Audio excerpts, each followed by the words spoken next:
Is it counting down? No, not yet. Okay, now.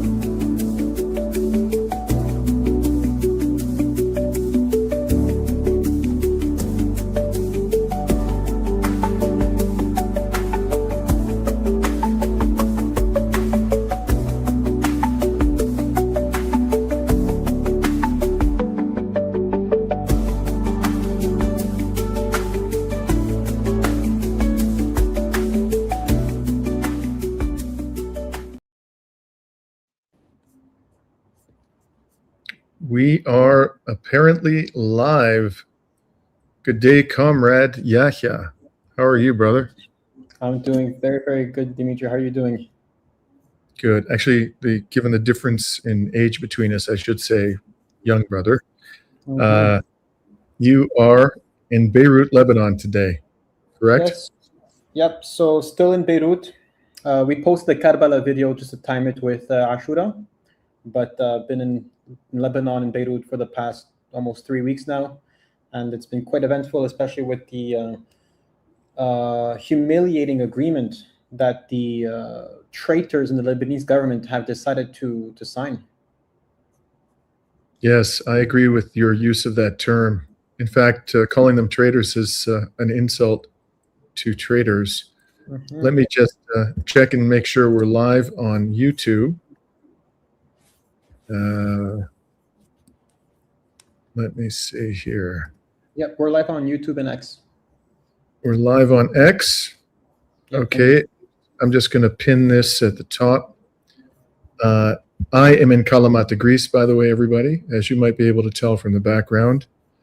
I left Rami in Lebanon. I don't know, Rami, it seems like an eternity ago. What was that, like a week ago, 10 days ago, something like that? Rami and I are hoping to travel to Iran in a few days' time one of the reasons we will be there is for the funeral of the supreme leader, the murdered supreme leader killed with his daughter and his, I think, 14-year-old, if I recall correctly, granddaughter and a son. And the reports are that the Iranian government expects some 20 million people to participate in the funeral. Of course, there's so much going on in Iran at the moment that is of global significance that there's plenty of reason to be there, quite apart from the funeral. So if one or both of us happens to make it, and hopefully we both will, we will give you as broad a view as we can about what is happening in the country. And who knows, maybe by the time we get there, if we do get there, there's going to be a full-blown resumption of hostilities. Right now, there is war, as we'll get into, but it's relatively low-intensity war compared to what was going on when I was there in March. Now, before we proceed, I just want to give a shout-out to some of the people in our audience. We have Lori Johnson saying hello to Rami, and Machin Mole, Kalispera, good afternoon, buenas tardes. Greetings and salutations we have from Alexander K64 from Corinthos in Greece, which is about an hour and 15-minute drive from where I am now. Kalimerasas, Kalisperasas. Who else do we have? We have quite a few people joining us from around the world. And by the way, sorry for being a little bit late today. Now, I'm going to begin today's discussion by talking about the events in the Persian Gulf and not just the Strait of Hormuz, but also retaliatory attacks by Iran on what appear to be U.S. military bases in Bahrain and in Kuwait. There may have been others. We also have somebody joining us from Portland, Oregon, TWOFS1, and from Waterdown, Ontario, which is just a hop, skip, and a jump from where I was born in London, Ontario. Great to see you here. And another comrade from Scotland.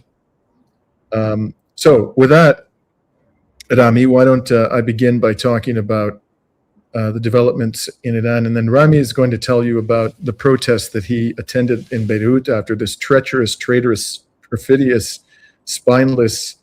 Can you think of any other adjectives, Rami, to describe it?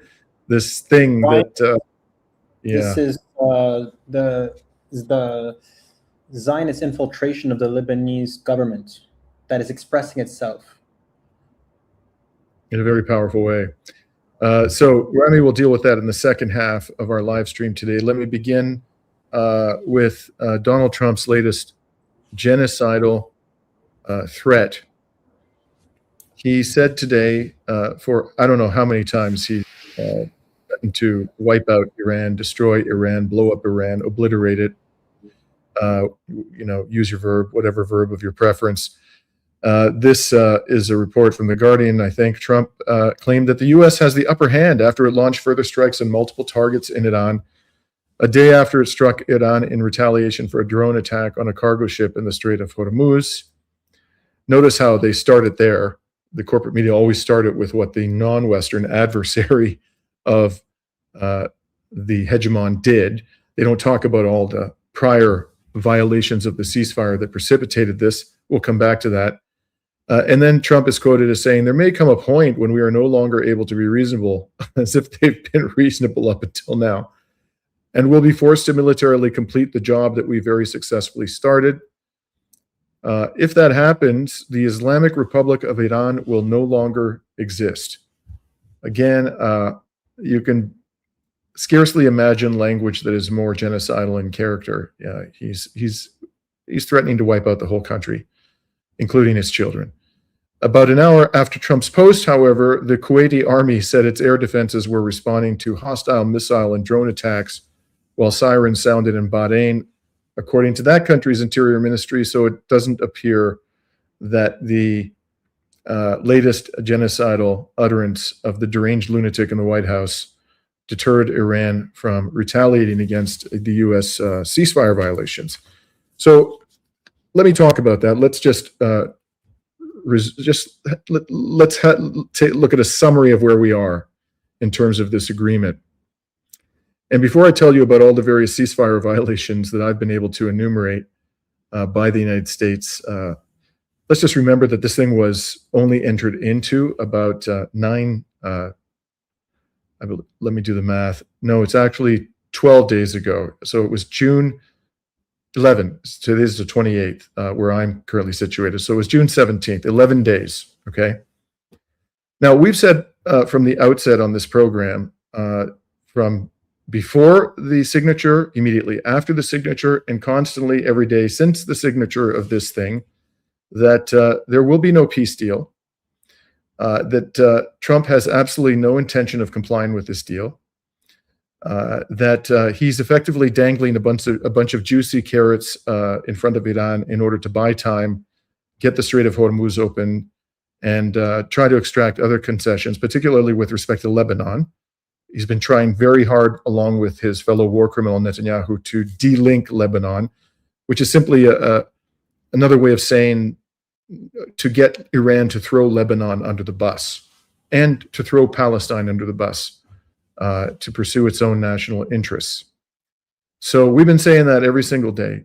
And I hate to say that we have been vindicated 6 ways from Sunday, but that's not really what this is about. It's not an academic debate we're having here in the alternative media.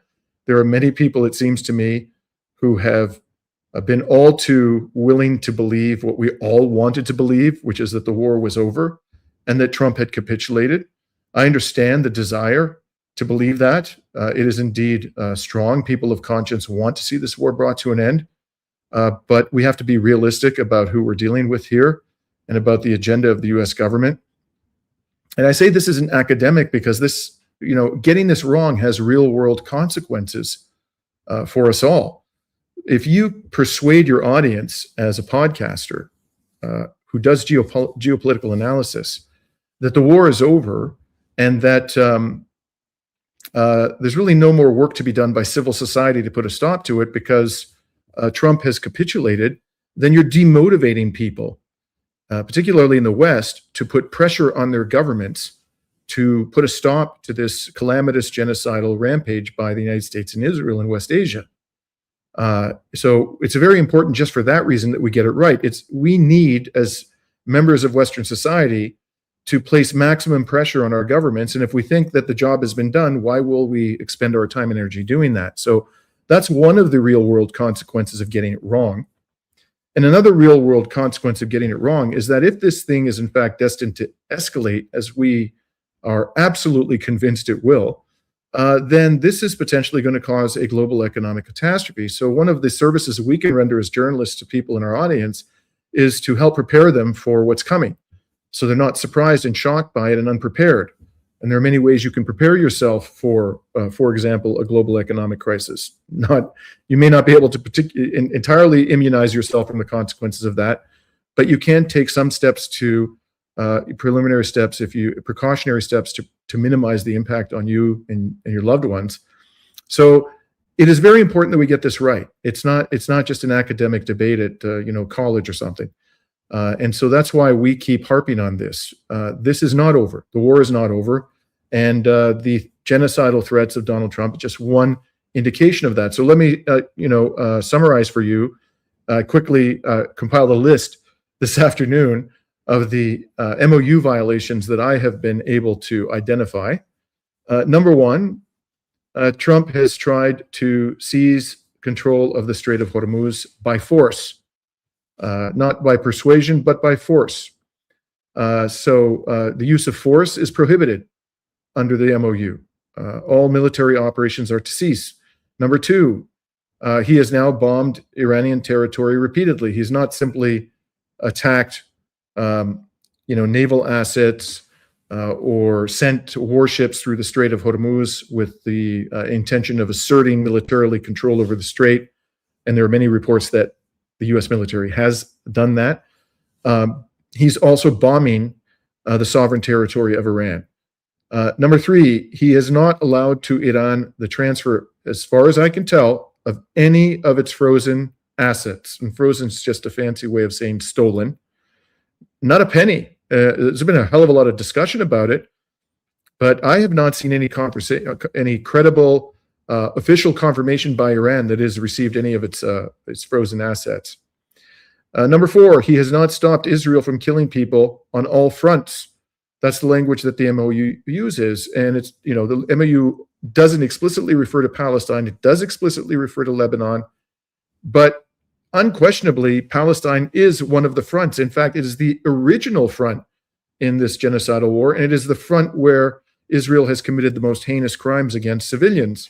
So it was unquestionably the intention of the Iranians that this broad language would encompass Palestine. And not only has Trump not stopped Israel from massacring civilians in Palestine and Lebanon, he is enabling them to do so. Even J.D. Vance in the press conference a couple of weeks ago said that the United States has provided roughly 2/3 of the munitions to Israel. So that too is a grotesque violation of this agreement. He has also, this is number five, openly encouraged the head chopper al-Julani, the former al-Qaeda honcho who was installed in power by the United States, Israel, and Turkey in Damascus, to invade Lebanon. That would be unquestionably a violation of his undertaking to respect the territorial integrity and sovereignty of Lebanon. Number six, he has agreed in writing through this treacherous agreement that Rami is going to talk to you about. It wasn't just Israel and Lebanon that signed that agreement. The United States signed that agreement, and it entitles Israeli genocide forces to remain in Lebanon indefinitely. That is a frontal assault on the territorial integrity of Lebanon. Number seven, he has made threats against Iran. And I'm going to show you in a second just how obvious a violation that is of the MOU. And finally, the U.S. has built up military forces in the region during the ceasefire. And I'll show you some stuff about that, which is an express violation of this agreement. So by my count, that's 8. And I may have missed some. That's on average one ceasefire violation a day in the time since this thing was signed, approximately one a day. And basically, all of these ceasefire violations have been carried out every single day since this thing was entered into. it's gotten to the point where I'm not going to call it the Memorandum of Understanding anymore. I mean, politely, I'll call it the Memorandum of Misunderstanding. But a cruder formulation, entirely appropriate, would be the Memorandum of Toilet Paper, because that's exactly how Trump and Netanyahu are treating this thing. They have completely obliterated, eviscerated, ignored, violated, flouted their obligations under this agreement, and every indication is it's just going to get worse. So let me just show you how clear it is that these things constitute violations of the MOU. This is Article 1 of the agreement. The Islamic Republic of Iran and the United States of America and their allies in the current war, by signing this MOU, declare the immediate and permanent termination of military operations on all fronts, including Lebanon.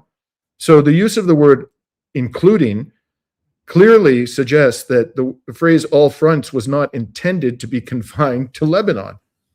Okay, it not only includes Palestine, it also undoubtedly includes Iraq, where there have been hostilities during this war of aggression on Iran, and there are people fighting on the ground who are allied with Iran, and it includes Yemen. That's what all fronts means. At a bare minimum, it means Yemen, Palestine, Lebanon, Iraq, and Iran. And it goes on and says, they undertake from now on not to initiate any war or any military operation against each other, and, quote, to refrain from the threat or use of force.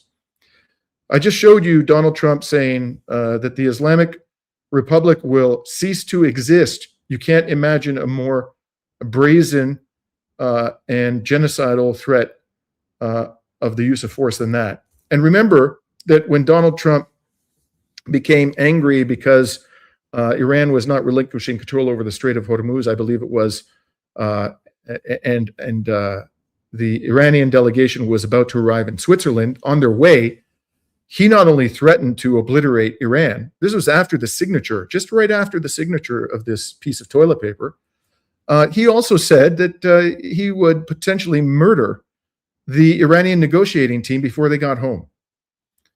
So he's repeatedly violated this provision in multiple ways.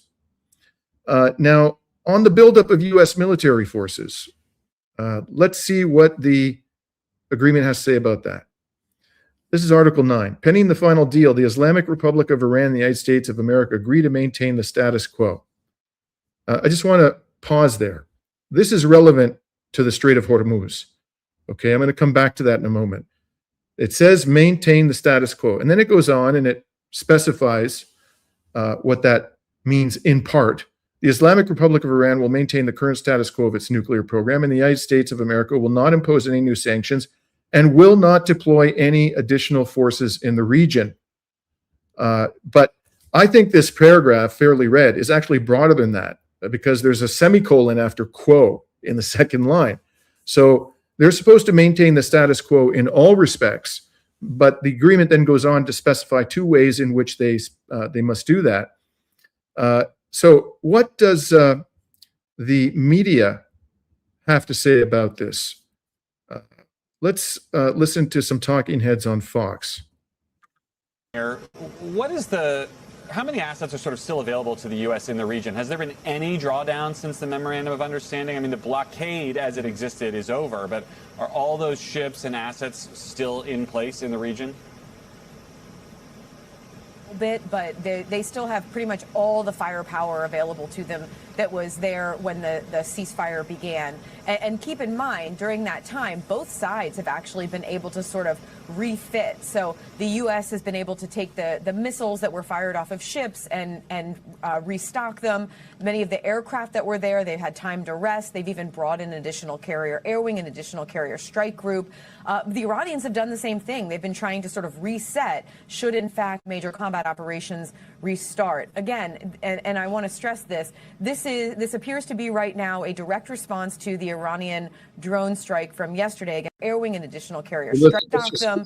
Many of the Here we go. And restock them. Many of the aircraft that were there, they've had time to rest. They've even brought in an additional carrier air wing, an additional carrier strike group. An additional carrier air wing and an additional carrier strike group. Okay, these are major elements of firepower that they've brought into the region since they signed the agreement How is that not a military buildup? This is a blatant violation of that clause as well. Now, let's see what the agreement has to say about the Strait of Hormuz. This is Article 5. Upon the signing of this MOU, the Islamic Republic of Iran will make arrangements using its best efforts for the safe passage of commercial vessels with no charge for 60 days only from the Persian Gulf to the Sea of Oman and vice versa. Okay, so it obligates Iran to make arrangements using its best efforts for the safe passage. The traffic of commercial vessels will immediately start, and considering the need for removing the technical and military obstacles and demining by the Islamic Republic of Iran will be instated within 30 days. The Islamic Republic of Iran will conduct dialogue with the Sultanate of Oman to define the future administration of maritime services in the Strait, in discussions with other Persian Gulf littoral states, in line with applicable international law and the sovereign rights of coastal states of the Strait of Hormuz. Now, candidly, this could be clearer. If I had been advising the Iranian government in my capacity as a lawyer, I've been practicing for over 30 years, I would have insisted that you put into this agreement express language that Iran will remain in exclusive control of the Strait of Hormuz for this 30-day period. But generously read, this provision does seem to say that Iran is going to remain in charge. It certainly says absolutely nothing about the United States taking over control of the Strait of Hormuz, which is exactly what the United States is trying to do by force. And remember, I just showed you this provision, which says that pending the final deal, the Islamic Republic of Iran and the United States of America agree to maintain the status quo. Well, at the time that this agreement was signed, Iran was in control of the Strait of Hormuz. So maintaining the status quo would mean, if you're complying with your obligations of good faith, that you will allow Iran to continue to control the Strait of Hormuz until the final deal is in place. And at that point, all bets are off because the agreement doesn't explicitly address what will happen then. That is a matter of negotiation, but we're not even remotely close to the 30-day period expiring, or certainly not a final deal being negotiated. So let's turn then to what is happening in the Strait of Hormuz. Let me first of all share with you commentary by the Iranian foreign minister. I'm going to turn down the volume. He's speaking in Farsi so that I can read to you the subtitles, and you'll be able to hear me.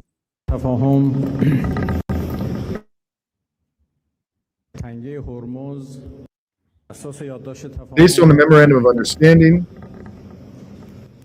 the Strait of Hormuz, under the management arrangements that Iran will put in place within 30 days, and after the obstacles are removed by the Islamic Republic of Iran,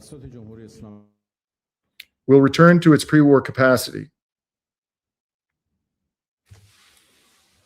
These arrangements are being put in place, they are being implemented, and responsibility for them lies with the Islamic Republic of Iran.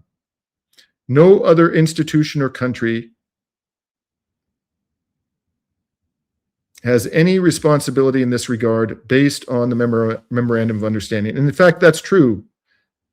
Signed between the United States and Iran, and any interference in this matter, any attempt to establish new or separate arrangements from those currently being carried out by the Islamic Republic of Iran will only complicate the situation further and delay the reopening. It will also increase the level of tension, as we have seen. Incidents in the Strait of Hormuz that led to rising tensions and clashes. I ask all parties not to interfere in the management of the Strait of Hormuz or in the arrangements being made by the Islamic Republic of Iran for reopening the strait. They should abide by the signed Memorandum of Understanding and not allow this Memorandum of Understanding to be diverted. Now, those were rather polite words. Let me show you a video published by the Iranian Revolutionary Guard Corps, which is somewhat less polite, showing missiles being launched at a U.S. military base within the past 24 hours.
So, as you can plainly see, the war has not ended. It never ended. It is not remotely close to ending.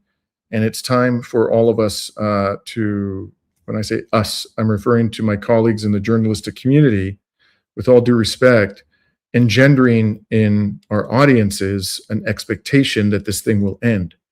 For the interests of all of us, we need to be realistic about what is happening here. And what is happening here is that Trump is pursuing, as relentlessly as ever, his goal of destroying Iran and all resistance to U.S. hegemony in the region. So lastly, I want to just close out with some information about the actual data of what is happening in the Strait of Hormuz. Here is a post by Robert Pape. You may have seen him. He's been on very visible on alternative media. He's a University of Chicago professor who specializes, he's a political scientist in escalation. And he's looking here at this, I believe, is the marinetraffic.com website, which aggregates information from credible sources around the world. And you can see in the Strait of Hormuz that there's hardly any traffic at all. And I checked myself just before we began, and I saw a smattering, like 4 or 5 vessels. The vessels are indicated by, the ones that are actually transiting the strait are indicated by red or green arrows. And the green dots, you can see a bunch of them clustered there near Bandar Abbas in the top half, and between Bandar Abbas on the Iranian coast and the Iranian island of Keshem. And when I was in the Strait of Hormuz in March, I saw a whole bunch of tankers and cargo ships parked there because it was a relatively safe place for them to remain pending some kind of resolution of the blockage of the Strait of Hormuz. So they're stationary because they are shown here with dots. So there's no more than, I'd say, 3 or 4 large vessels and maybe 4 small ones who are that are transiting the strait. And if you look at the Omani coast, which is in the bottom half of the Strait of, the Omani coast of the Strait of Hormuz, there only appears to be one tanker indicated by a red arrow. It's pointing north, that red arrow towards Iran. It's relatively close to the Omani coast. It looks like the name of the vessel is the Velos Turquoise. And other than that, there doesn't appear to be any vessel hugging the Omani coast. And this is this is where the Americans just tried to establish, the military of the United States just tried to establish a sea lane that was not under the control of Iran. There's still no military solution to Iranian control of the Strait of Hormuz, but Trump is absolutely relentless, and he's willing, I think, to blow up this whole deal in order to try to grab control. He again is using negotiations about peace to gain advantages on the battlefield that he couldn't gain militarily. This is what Trump does. He did it in June of last year when they were negotiating and they launched a surprise criminal attack on Iran. They did it again in late February.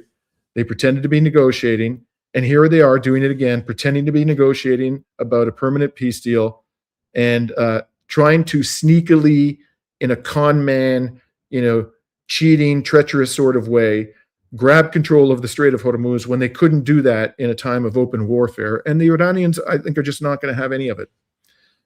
So as you can see, Professor Pape comments here on X: Oman tanker data goes dark. Iran is choking Hormuz, forcing a brutal choice: escalate or surrender control. Trump wants out, but Iran is forcing the escalation trap. The collision course is set and worse is yet to come. By the way, he's tended to be correct, but one thing I totally disagree with. I don't think Trump wants out. Why do people keep saying that Trump wants out? Trump wants to destroy Iran. It's as simple as that. He's looking for a way to do it without blowing up the global economy. That's true. But he doesn't want out of this war. If he wanted out of this war, he would abide by the MOU. And there's also this data, which is based, this is actually from Bloomberg. You can see here the number of commercial cargo vessel crossings through the Strait of Hormuz. You can see that up until February 28th of this year, they averaged about 130 per day. Then when the criminal attack, so there was no problem with the Strait of Hormuz before they launched this war of aggression. And then it plummeted almost to nothing within 2 days of the launch of this war of aggression. Iran did exactly what it said it was going to do. And then just most recently, within the past week, it looks like this was around June, I would say June 22nd. The traffic through the Strait of Hormuz reached a high from February 28th, and the high was about 59 vessels, which is still less than half of the average daily vessels. That's the highest by far daily traffic through the Strait of Hormuz since they launched this criminal war of aggression, and that is less than half. And then you can see again it plummeted. It plummeted, and it now is, as we just showed you, there's just a trickle going through, and it's all because of two things basically. Number one, the Trump regime is doing everything it can to enable Israel to obliterate Lebanon, and is in fact legitimizing their ongoing and indefinite occupation of South Lebanon in flagrant violation of the agreement. He's threatening Iran in flagrant violation of the agreement. He won't give Iran their frozen assets. And then he tried to use military force to sneakily seize control of the Strait of Hormuz. So naturally, the Iranians are going to throttle the traffic through the Strait of Hormuz, which means, guess what, my friends? We are back on a trajectory towards a global oil crisis, and all of the damage that will entail to the global economy. The very last thing I want to show you is a very interesting statement. I think this was today from the supreme leader of Iran. They're quite clever, these Iranians, I must say. The day after the Lebanese sign an agreement, and Rami, I think, is going to talk to you about this, in which they surrendered their right to pursue Israel in courts, whether international or domestic, for war crimes, crimes against humanity, violations of international law. They surrendered that right, getting nothing in exchange, nothing. The supreme leader comes out and he says that the U.S. and Israeli leaders should be prosecuted for war crimes against the people of Iran. And the summary of the statement, this is from Al Jazeera. He described the pursuit of justice for crimes committed against Iran as one of the most important legal judicial issues now affecting the Iranian nation, pointing to violations by international criminals, global arrogant powers, and aggressors. So I think that the timing of this is intended quite properly to make a mockery of those, frankly, traitors, Joseph Aoun and Nawaf Salam, who are titular heads of this puppet government in Beirut. With that, I'm going to turn it over to my colleague, Rami. Folks, so as soon as I heard about this traitorous agreement between the Zionist entity and and Lebanon, I immediately tuned into Twitter, where I started noticing that there were protests kind of sprouting across Dahieh, Harif Hek, Rubairi in southern Lebanon, in southern Beirut. And I was able to geolocate where these protests were happening. And essentially, these were not really, this was spontaneous. It was not organized by Hezbollah, by Amal. It was organized by families of martyrs, relatives of martyrs, people who believe in the liberation of Lebanon, and to confront the Zionist entity and to protect the legacy of our martyrs. And it basically consisted of like a group of motorcycles. And when I first joined the protest, because again, I don't have a motorcycle, I was just running around. I just put like a random location in Harit Hirek as for the Uber driver. And I started running after the group of motorcycles, ended up hopping on motorcycles themselves. People were very happy to, have people join through the protest. And here's some of the footage that I was able to gather.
So basically, I believe by the end of the protest, there were at least 1,000 people on their scooters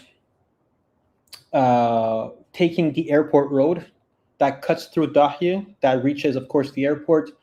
And at some point, we reach a... as you can see on this video, this is it's a Latmiya. It's a song that, well, not a song. It's a honoring of Shia tradition, let's just say. And this specific one talks about not betraying that victory is written in our books, and that the enemy will perish, and the Shias will be victorious. The followers of Imam Ali will be victorious. So basically, after this little, well, when we reached the airport road, we went straight towards the airport. I'm not sure if the intention was to go to the Sayyid Hassan Nasrallah shrine, or to reach the airport to maybe shut it down, or to block the airport road in general, just to paralyze kind of traffic, since the airport road is a very important road that goes from north to south of all of Beirut. And once we reached the kind of the perimeter of the airport, there was the army kind of set up a little blockade, and the people on the microphone were actually very convincing. They were talking about how these protesters, who clearly didn't look like they wanted to be there, should be either protesting alongside the protesters or to be in the south of Lebanon fighting the Zionist entity, as there are still certain skirmishes happening in Ali Tahir Hill, which I'll be showing some pictures of later on. And then the soldiers, in some ways, kind of abandoned that little blockade. They retreated a bit more until they really reached the limits of the airport. And that just shows that the Lebanese army is not invested into this agreement. They cannot follow the orders of the Lebanese government of Joseph Aoun and Nawaf Shalom for multiple reasons. One of them is because the Lebanese army is much weaker than Hezbollah. The Lebanese army would be essentially collective suicide for the state of Lebanon, because it would spark a civil unrest. It would spark a civil war. I'll elaborate more about this, but there's a massive buildup at the moment of Syrian soldiers at the border near the Bekaa Valley. You have a Zionist occupation in the south of Lebanon. You have an American embassy, U.S. embassy, that is suspicious. There's an airport that is being inaugurated in the north of Lebanon. Like, there's a lot of variables that are kind of demonstrating that the Lebanese government is intending to launch a civil war, because there is no diplomatic solution to getting rid of Hezbollah. There's no political solution to getting rid of Hezbollah, and there's no military solution at getting rid of Hezbollah, other than justice, other than removing Israel from the south and getting a just settlement for the Palestinian people. Now, obviously, Hezbollah does not want a civil war. It would not be in the. I mean, this just shows how delusional the Lebanese government is of Nawaf Shalom and Joseph Aoun. Hezbollah actually has been not promoting protests for multiple reasons. One of them is that Hezbollah knows who has the balance of power within the country. Hezbollah knows that these agreements are. There's an expression in Arabic that Ali Mazloum told me today. It's ink on paper. It's meaningless. It cannot be enforced by the Lebanese government. It cannot be enforced by Israel. Hezbollah still has weapons. Hezbollah is still in the south of Lebanon. Therefore, this agreement is a charade, and maybe it's trying to hit the morale of the people of the south of Beirut, but in reality, it has no true influence or changes the status quo as it is going on, since Hezbollah is still in the south and is still fighting. So it shows that the Lebanese government is intentionally working against its own interests and wants to move towards an Israeli-USA sphere of influence. It's absurd because there is a leverage that the Israeli government is ignoring, or that it's refusing to entertain, and that is that Iran brought a victory to the upright people of the Middle East. It shows that Israel is it's easier to destroy Israel than it is to destroy Iran. Therefore, why would this agreement come at this time when Iran is bringing is advocating on behalf of the Lebanese people and has the proper balance of power and leverage in order to bring a good outcome for Lebanon? But that just shows that the Lebanese government is less intended in bringing security to Lebanon or victory to the people and victory to the Palestinians, but rather to get rid of Hezbollah and to push the American project into the Middle East so that Israel can pursue possibly its Greater Israel project. Why would Lebanon entertain a Zionist coalition when even countries in the GCC understand that allying with Iran might be a better form of guarantee of security for these countries than the Israelis, than the Zionists and the Americans would ever be able to guarantee? There has been many similar agreements in the past, but none of them have truly materialized because the Lebanese government has less legitimacy than a government in exile. We've seen this. It's silly, but it is what it is. The Lebanese government is not any more legitimate than a government in exile. And Hezbollah is the true bearer of power in this country. And not just Hezbollah, but the martyrs in the south. You truly think that the relatives of martyrs are going to let go of these weapons? That they're just going to give up a fight? That they've been, while serving heavy blows to the Zionists? This agreement comes at a time where Israel, the Zionists, are not able to get a victory in Ali Tahir Hills. This is a hill that I was able to visit in Nabati area. As you can see, closer to like the little hill over there at the far end of this photo, the Israelis have been trying to invade Ali Tahir Hills for months and have always been pushed back by the resistance. The Israelis are behind that hill in Kfar Tibnit. They have 5 dead Israeli soldiers rotting on this hill, and that they're not even able to retrieve.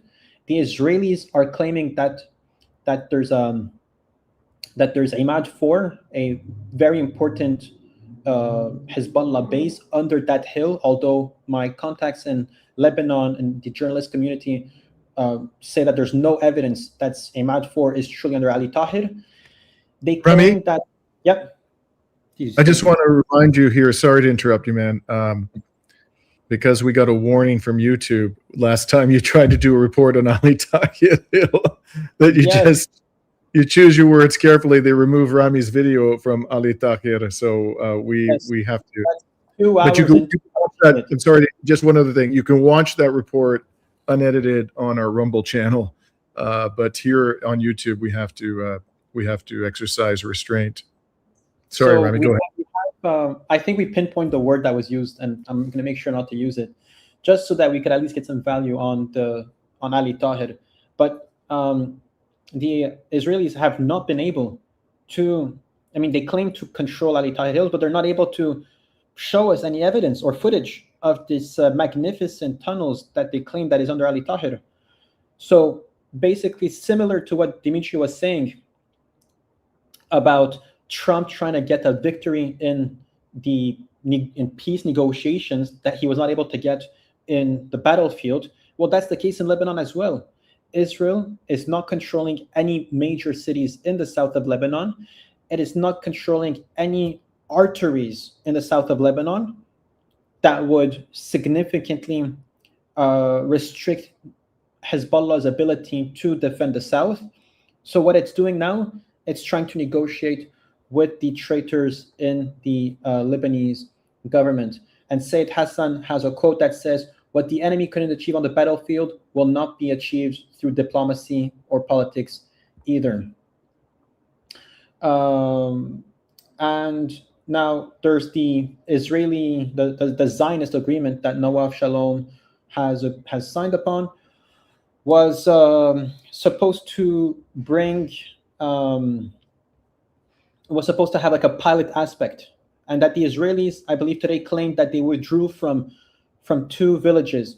One of them is Zautar in the south of Nabatea, and we spoke today there was another protest today in front of the Governor Palace, the office of Nawaf Shalom in Beirut, and we spoke to someone whose nephew was martyred in battle, who's from Zautar, who said that the Israelis never controlled Zautar. So why is this part of the pilot project? Why are they claiming to retreat from it when they were never there in the first place? So and the Lebanese government should be aware of this. So the Lebanese government is actively participating in a deal that it knows it's being outsmarted on, since this pilot project is silly and they're symbolically withdrawing from villages they never had control over. And I also want to reiterate one thing. Lebanese constitution criminalizes collaboration with Israeli forces. That means that if you collaborate with Israeli forces, it is considered treason and you can be punished with the capital punishment. And what's silly is that the Lebanese government, in this traitorous agreement with the Zionist entity, is putting its own soldiers at the risk of suffering from going against Lebanese law. So maybe we could go through a couple of these agreements that was in this in the agreement. The first one is Israel and Lebanon reaffirm the right of each state to exist in peace and their mutual desire to live in security as neighboring sovereign states. Israel and Lebanon hereby declare their intent to conclusively end the conflict, address its underlying causes, and to therewith formally conclude any state of war between them. Essentially, what is going on is that this agreement is an attempt to normalize relations with Israel and to de facto recognize Israel as a country. We see it by ending the state of war, reaffirm the right of each state to exist in peace, and their mutual desire to live in security as neighboring sovereign states. In many ways, and throughout this agreement, with the withdrawal from the Israeli withdrawal from the south of Lebanon, you're basically de facto also acknowledging Israel's borders, as Israel claims to assert on its own. So this framework reached after multiple. So that's the first part. This is the first aspect of this agreement, which basically leads to immediate recognition of Israel by Lebanon. And then you have here in this second and third point, the government of Israel and the government of Lebanon commit to a reciprocal sequence process with clear conditions whereby the Lebanese armed forces will restore effective sovereign authority over all Lebanese territory, pending the verified disarmament of non-state armed groups and dismantlement of associated infrastructure, enabling the Israeli Defense Forces to progressively redeploy out of the Lebanese territory. Essentially, this aspect of the agreement says that the Israeli army will have the possibility to supervise the Lebanese army. What leverage does Lebanon have in this process, where Israel will dictate where the Lebanese army should go to dismantle Hezbollah infrastructure, and essentially the Lebanese army will create safe passage for Israel to observe this on their own? So basically what we're seeing is a joint armed force between Lebanon and Israel to attack the brave people in the south that are defending their homes.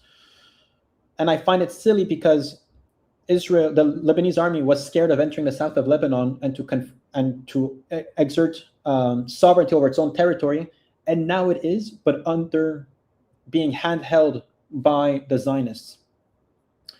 And of course, there's the third aspect here, the seventh point, which says that the government of Lebanon and the government of Israel affirm that nothing in this framework prevents them from exercising their inherent right to defend themselves as recognized in the Charter of the United Nations and consistent with applicable international law, reaffirming that no third party may exercise that right on their behalf.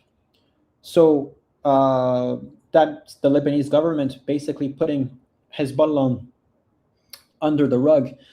And what I find silly in this specific statement is that Hezbollah is actually an amazing leverage for Lebanon, because the Lebanese army is no match, of course, to the Israeli army, but the Israeli army is no match to unconventional warfare, to asymmetrical warfare. And that's where Hezbollah can truly bring more value to the defense and security of Lebanon vis-a-vis its only threat in the region, which is Israel, that has occupied Lebanese territory multiple times and still does occupy certain villages in the south, such as the Shebal farms, which is disputed territory within Lebanon and Syria. But one thing's for sure is that whether it's Syrian or Lebanese, it's not the issue. It's clearly not Israeli. So essentially, the Lebanese army is betraying, as someone says in the comments, the citizens are the third party, right? No citizen actually would welcome this deal. But more importantly, is that the Lebanese army, the Lebanese state, is throwing away its only real card for the defense sovereignty of its people, which is asymmetrical warfare. And then finally, we have here, in line with their shared goals to establish stable and peaceful relations, Israel and Lebanon commit to take good faith measures that demonstrate positive intent, including the cessation of all hostile or adverse actions in international, political, or legal fora, and pledge to work towards a search for and return of remains and the release of detainees. International law is meant to be applied. It's universal, it's justice, and it should be applied equally to everyone, right? Everyone should be equal under the law. Of course, we know that most countries that it should be applied to are not signatories of the Rome Statute.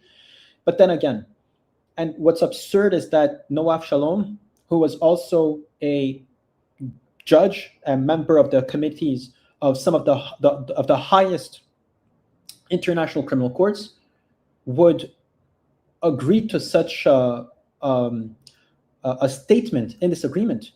So which means is that all the crimes that Israel has ever committed in Lebanon can never be prosecuted, and that the Lebanese government essentially we lost. Well, that's not the case, but essentially the Lebanese government is insinuating that it wants to give away its only form of defense, which is the the Hezbollah, the militias of the Lebanese people that are rising up. And it's also giving away its ability to defend its people in international courts. How can you have any leverage over your opponent, over the enemy, if you gave away your arms and you gave away your legal right to defend your country? So I'm here in Lebanon. I've been part of these protests. This is, Dimitri, we spent the first 5 minutes of this live stream debating what's the right word to describe this. We use traitorous. We use that this traitorous agreement would be an insult to traitors themselves. This is criminal. You're betraying the martyrs. You're betraying the people whose houses were destroyed. You're betraying the sovereignty of your country. You're betraying every single inch of soil on this land. And there was another statement that I think I lost, but it talks about good faith. Has Israel, the last clause, I think it's clause 14, talks that both parties will implement this deal in good faith. Can you let me know one time in history where Israel ever actually applied good faith? During the Oslo Accord, the Palestinians recognized Israel as a state so that Israel could eventually recognize Palestine as a state. That was the good faith of the agreement. Clearly, that never happened. Amongst multiple cases throughout history, Israel cannot be trusted. You cannot trust our good faith. And essentially, Noaf Shalom is removing any form of leverage that will be able to ever enforce any agreement with Israel if one ever comes through in the future. But it's because of this specifically where I think that this is worse than World War I, Versailles Agreement, whatever, where the Germans kind of surrendered every single one of their rights. This is essentially worse because no one in Lebanon wants this. So this is why I truly predict that either Hezbollah and Nabih Berri will try to just not allocate any importance to this agreement, or I should expect truly that the government should dissolve. First of all, Nawaf Shalom, Joseph Aoun were never elected. They were appointed, and it was negotiated through people in parliament, which, according to my sources, they betrayed this agreement by going after Hezbollah. Therefore, either we should see an escalation towards the collapse of the government, or maybe Hezbollah would believe that this is just a kabuki theater, as you often say, Dimitri, and that this will not materially impact or influence the actions of Hezbollah. Or then there's a third option, which we discussed earlier on, is the intent to use this to spark civil war, which hopefully this does not happen. What are your thoughts on this matter? Well, I want to go back to that clause in which the Lebanese government agreed not to use legal fora, in other words, courts, to pursue claims against Israel. Now, I believe, based on my interactions with Lebanese people all around the country during my 7 visits in the last 3 years, and based on everything that I've read and about Lebanon and heard from people there, that a majority of the people in the country do support the resistance.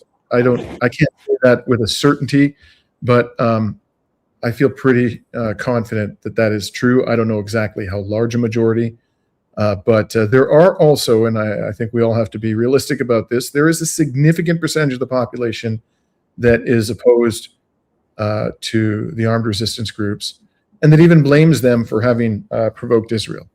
Okay, so I don't agree with that. I think Israel is entirely to blame for the harm that's been done to Lebanon. There would be no hostilities being directed from any quarter in Lebanon towards Israeli forces if they were respecting the sovereignty of the country and abiding by international law. But in any case, there is this element within Lebanese society, a minority, I believe, that is opposed to the armed resistance groups. And I would say to them, okay, let's suppose I don't agree with you, but let's just imagine for the sake of argument you're right. How can you even then, even if you're correct, that there should be nobody in Lebanon putting up armed resistance to the Israeli presence unless it's the National Army, even though the National Army has shown absolutely no willingness or ability to confront the Israeli forces. Let's say you're correct about that.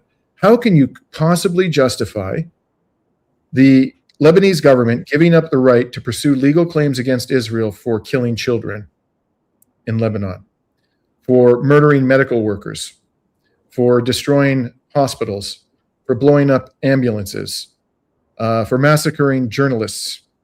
Israel has done all of those things and more, destroying churches, blowing up mosques.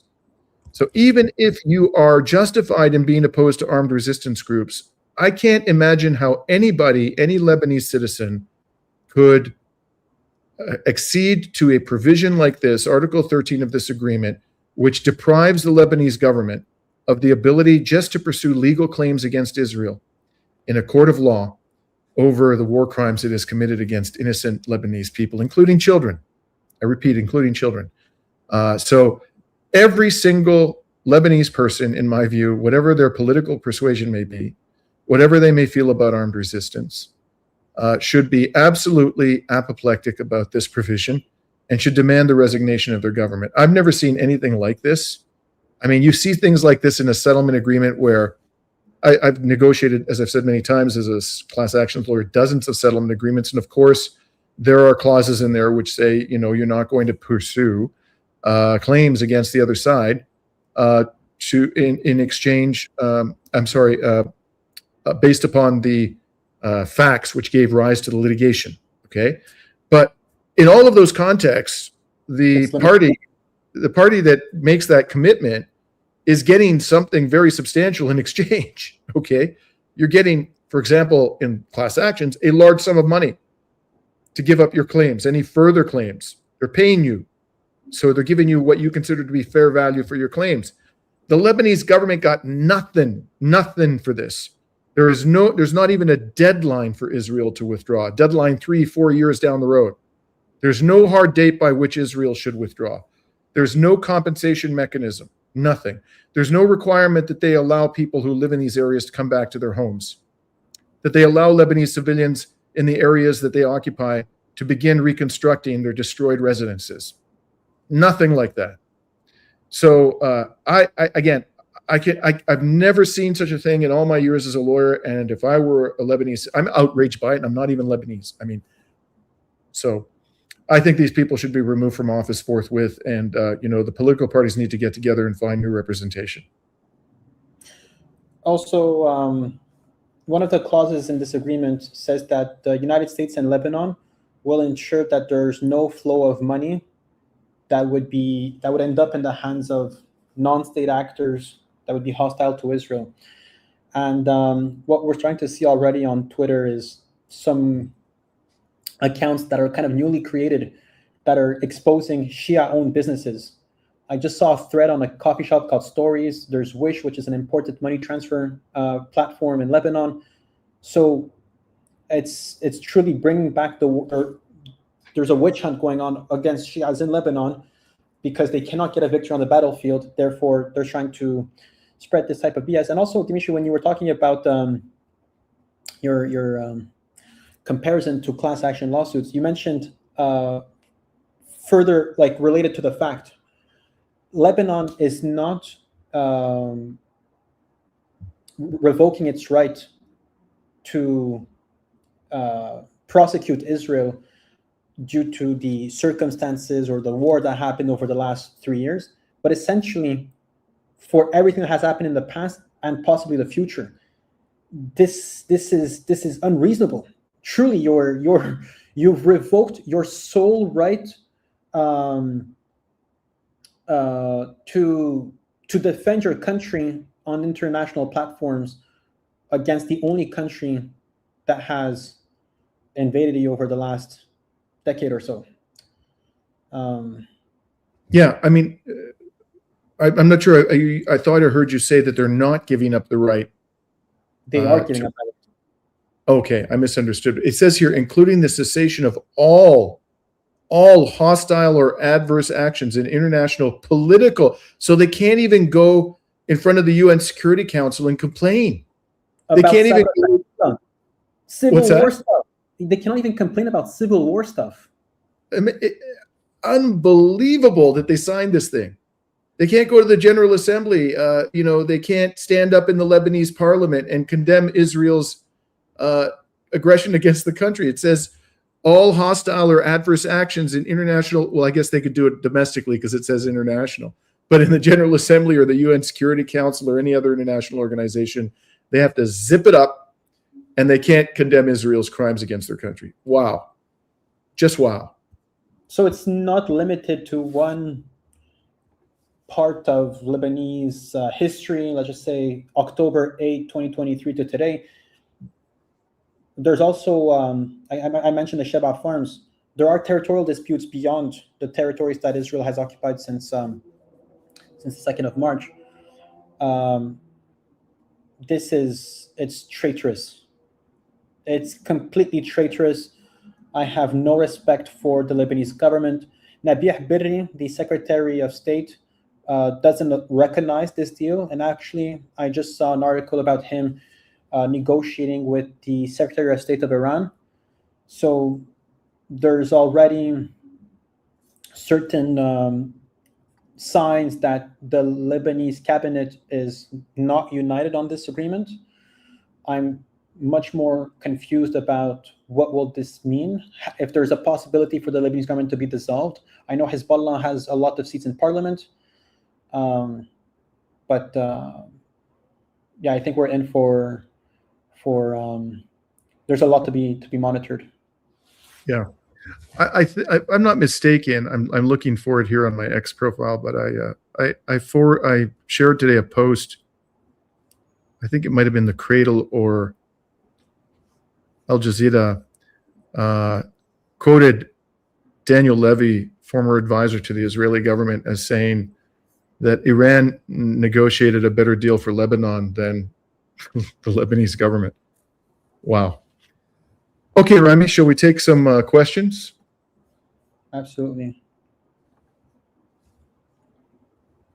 Well, there's this question here from Ronnie's mobile's phone, who says, who cares what you think? They clearly don't. And who cares what other politicians think? What are they actually doing about it? Well, first of all, I think Hezbollah, they've immediately mentioned that they do not abide by this agreement. Therefore, the question is more thrown back to the Lebanese government. What will they do to actually implement this deal? I mean, they've abandoned the south of Lebanon. We've seen them briefly with their tanks parading a bit across certain areas, but essentially the Lebanese government, the Lebanese army, is not able to confront Hezbollah. So I think the ball's more in the court of the Lebanese government. Do they actually want to confront Hezbollah? If so, then it clearly does not matter what Nawaf Shalom and Joseph Aoun think about this agreement if they cannot implement it themselves. The real question is, does the Lebanese army is it willing to do that? No matter how much they may want to do it, if the Lebanese army doesn't obey them. There's this question from Louise Aldamis, who says Berry is a Druze leader, right? He's asking. Yeah. He's actually Shia. He's part of the Amal party.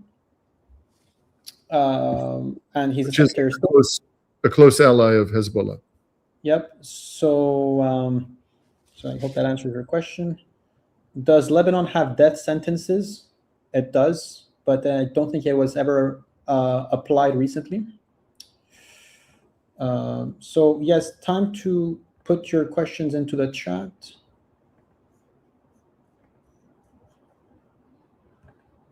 Maybe Dimitri, you can answer this one. Is the genocide of Palestinians stopped? No.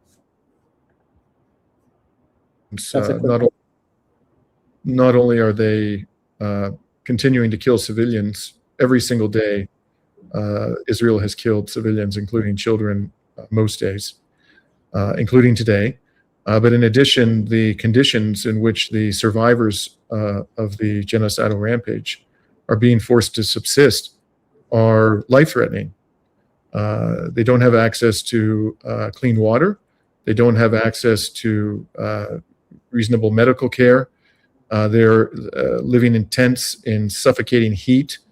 They are subjected, to insect bites, bacteria, total lack of sanitation. So it's quite obvious that the conditions in which the survivors of the genocidal war are living are calculated to wipe out the rest of them. And quite apart from the actual bombardment of Gaza that is happening on a daily basis at a lower level of intensity. So I have no hesitation in saying that this genocide is ongoing according to the definition of genocide in international law.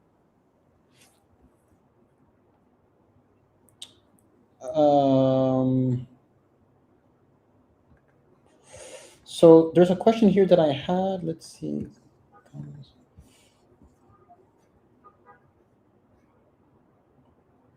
There's a question related to the green zone.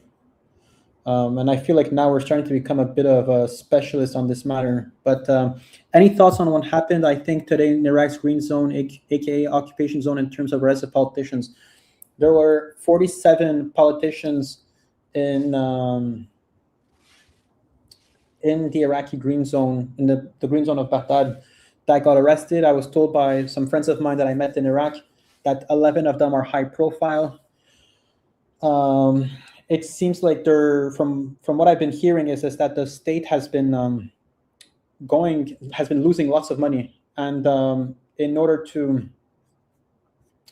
in order to fill up their coffers, seems that they started going against highly corrupt officials in the country. And this comes after communications with a former deputy oil minister who was arrested and imprisoned for corruption, started leaking names. And I believe now they're already like at $50 million in physical cash that was recuperated. Properties have been seized. Cars, I mean, there's videos of like some of the wildest cars you could ever imagine being seized. It's these corruption arrests seem to be supported by Nouri al-Maliki. It's hard to not see kind of this, I mean, someone used the word coup in the chat, but it's kind of like a political fight between different groups. It's hard to tell immediately if this is for the betterment of the state. One thing's for sure is that no one from the PMF, according to my sources, were arrested. So it seems that it's really just limited to cases of corruption. But what I'm curious about is the way this arrest came about. And from my contacts, it seems like the U.S. Embassy pushed these arrests in exchange for possibly unlocking funds and investments for the Iraqi government. So there's a lot to monitor, but there's some suspicious things going on with these arrests. Mm-hmm. Then we have here question: does there seem to be any indications that Hezbollah would be willing to open up their restrictions and begin to have and allow Christians into the organization cooperating more? There's already battalions within Hezbollah filled with Christians and Sunnis, Armenians. Multiple minorities in Lebanon are already represented inside Hezbollah. In fact, I just saw 2 days ago a statement on a resistance Telegram channel honoring a Christian fighter in Hezbollah who had been killed. Yeah. So the organization was paying homage to that fighter. They clearly do contain, the ranks of Hezbollah contain Sunnis and Christians as well. And I wouldn't be at all surprised that there are people who are secular. They don't identify with any of those three religious faiths.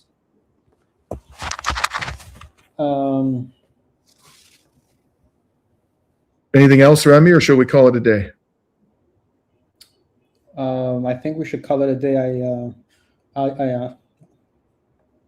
There's a story that I wanted to talk about, Dimitri, that you kind of hinted in one of the tweets, I think, but I think this is best to keep it under the rug for now. Okay, because of YouTube sensitivities. In any case, and the sensitivities of people involved as well. Yeah.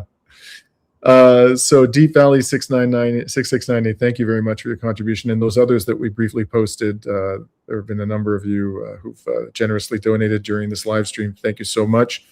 We'll put this to good use in expanding our on-the-ground coverage.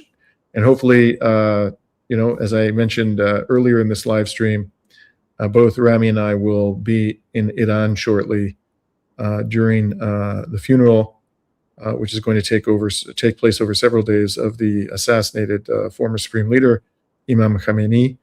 And we'll be covering a variety of subjects from the country, including, of course, in particular, the ongoing war on Iran, should we both be fortunate enough to return in the next few days. Thank you very much, everybody. Please stay safe and healthy, and peace out.